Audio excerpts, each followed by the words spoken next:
अध्याय 1 श्लोक 2 श्लोक संजय उवाच दृष्ट्वा तु पाण्डवानीकं व्यूढं दुर्योधनस्तदा आचार्यमुपसंगम्य राजा वचनं ब्रवीत। 2 अनुवाद।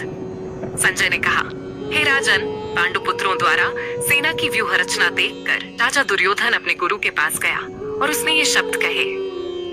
तात्पर्य: धृतराष्ट्र जन्म से अंधा था। दुर्भाग्यवश वह आध्यात्मिक दृष्टि से भी वंचित था।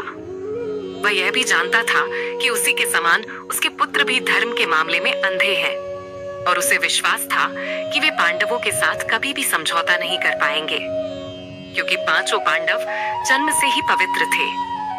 फिर भी उसे तीर्थ स्थान के प्रभाव के विषय में संदेह था।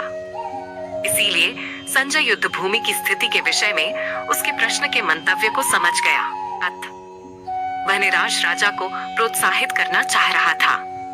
उसने उसे विश्वास दिलाया कि उसके पुत्र पवित्र स्थान के प्रभाव में आकर किसी प्रकार का समझौता करने नहीं जा रहे हैं। उसने राजा को बताया कि उसका पुत्र दुर्योधन पांडवों की सेना को देखकर तुरंत अपने सेनापति द्रोणाचार्य को वास्तविक स्थिति से अवगत कराने गया।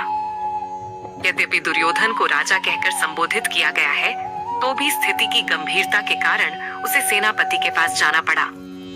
अतएव दुर्योधन राजनीतिज्ञ बनने के लिए सर्वथा उपयुक्त था। किंतु जब उसने पांडवों की व्यूह रचना देखी, तो उसका यह कूटनीतिक व्यवहार उसके भय को छिपा न पाया।